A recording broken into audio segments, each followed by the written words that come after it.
اغاثون شاب حكايته ملهمه جدا، وما تستغربوش من اسمه، هو اسمه كده اغاثون. فكر بره الصندوق، مرضيش يعتمد على وظيفه في حته، وقال لك انا هخاطر بريسك كبير وافتح مشروع. واي حد بيقرر يفتح مشروع مذيع الحاره هيدعمه بدون مقابل. جينا له النهارده عشان هو بيتحدى اتخن تخين، بيقول بعمل سندوتش 150 جرام مش موجود في مصر، معمول في البيت، معمول بدون اضافات، ملح وفلفل، والسندوتش بيبقى بياخد العقل. اغاثون برحب بيك. اهلا بحضرتك. احكي لي نورنا حكايتك النهارده. بقى، ربنا يكرمك. احكي لي بدايه ازاي وعملت ايه. انا بدات في شركه مصريه، براند مصري، بدون ذكر اسمه يعني. وقعدت فيه حوالي 5 سنين ما بين ستاف ومدير. وبعد كده انت يعني سبت المكان ورحت مسكت مكان في التجمع الخامس، مطعم برضو كده صغير يعني. وبعدين فقلت اجرب وافتح واشوف انا هعمل ايه يعني وقررت تسيب مرتب كبير كل شهر علشان تجرب هنا، واحتمال تكسب واحتمال لا. لو ما جربتش وانا صغير هجرب امتى يعني؟ لو صح. لو ما جربتش وانا صغير هجرب امتى؟ رساله من كان شاب. لازم كان لازم يعني خاطر دلوقتي حتى، يعني صابت او خابت، فانا كده كده انا يعني ليا بوزيشن كويس هرجع له. حتى لو في براند تاني او في مكان تاني، يعني البوزيشن موجود وانا عارف مميزات يعني عارف يعني امكانياتها ايه والكلام ده كله، وانا حافظ كل حاجه. فقال له لو حبيت ارجع تاني فالمعلومات موجوده يعني. بس طيب قول لي نفسك في ايه؟ ايه طلبك؟ ايه طموحك؟ بتطلب من الناس اللي بتشوفنا ايه؟ وخدوا بالكم، هو في حي السفارات قدام عطارة زمان. خليكوا عارفين العنوان ده، في حي السفارات في مدينة نصر. عربية بتعمل أكل تحفة، مش بعمل له دعاية، أنا جاي له النهاردة علشان أدعمه. شاب بيقول أنا عايز لقمة عيش حلال، شاب بيقول اقفوا جنبي عشان أدفع اللي حواليا وأدفع اللي مسؤولين مني، وأعمل بيت وأتجوز وأخلف، ودي سنة ربنا. قول لي نفسك في إيه؟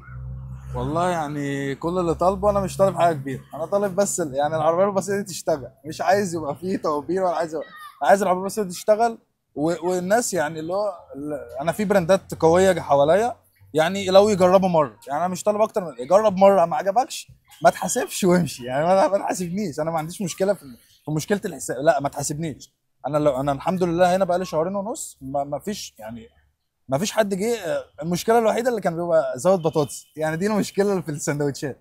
غير كده انا كان الموضوع يعني تمام، والحمد لله كل اللي بياكل يعني بيقول كويس. فانا نفسي الناس تجرب، يعني جرب مره بدل ما تجيب من جبر حد يعني. الخواطر على الله، اجبروا خاطره وتعالوا نفعوه وتعالوا دوقوا سندوتش بتاعه. يمكن مش هيبقى ثمنه غالي عليك، لكن لو انت اشتريت منه ده هيبقى غالي عليه. هيفرحه، هيكبره، هيدعمه. هو حلمه تدوق سندوتشه. هوريكم النهارده شكل الساندوتش بتاعه، اكيد هيكون تحفه. 150 جرام لحمه مع كابوتشي مع صوصات كتير جدا مع بطاطس، هتاخد العقل. النهارده هنوريهم سندوتش جامد جدا. اكيد طبعا، جاهز؟ اكيد جاهز. استنونا.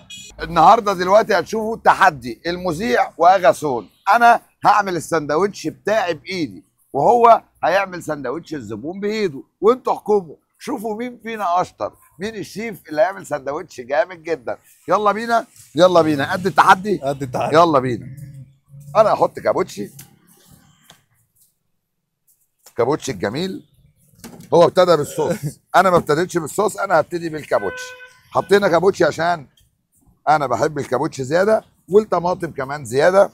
ده السندوتش بتاعي. الهمبرجر بتاعي فين؟ ده الهمبرجر بتاعي. هحط عليه صوص البيج ماك،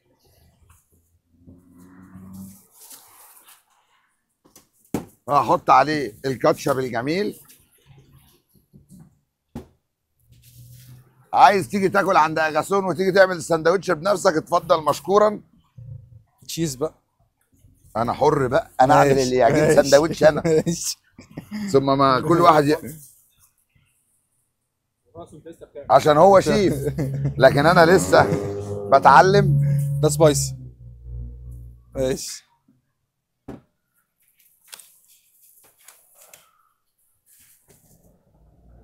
علقوا لنا قولوا مين سندوتشه احلى، مين سندوتشه اكتر، مين سندوتش اجمل. اكيد اغاثون مش انا، بس انا حاولت اجتهد لا، لا. واتعلم منه. ده الساندوتش بتاعه كامل، ساندوتش ده 150 جرام لحم. 150 جرام معاه صوصات وبطاطس، كل الصوصات فري، مع بطاطس ب 80 جنيه بس. 80 جنيه بس مع بطاطس، هتشبع يعني هتشبع. اللي هيجي هنا هيتبسط. تعالى كل في حي السفارات امام عطارة زمان، مكان موجود هنا، كافيه سيسي. وهنوريكم المكان قدام كافيه السيد. ده الساندوتش بتاعه، بس هو حاطط صوصات كتير، انا عشان مش عايز اكلفه حطيت شويه صغيرين بس. ده الساندوتش بألف هنا وشفا.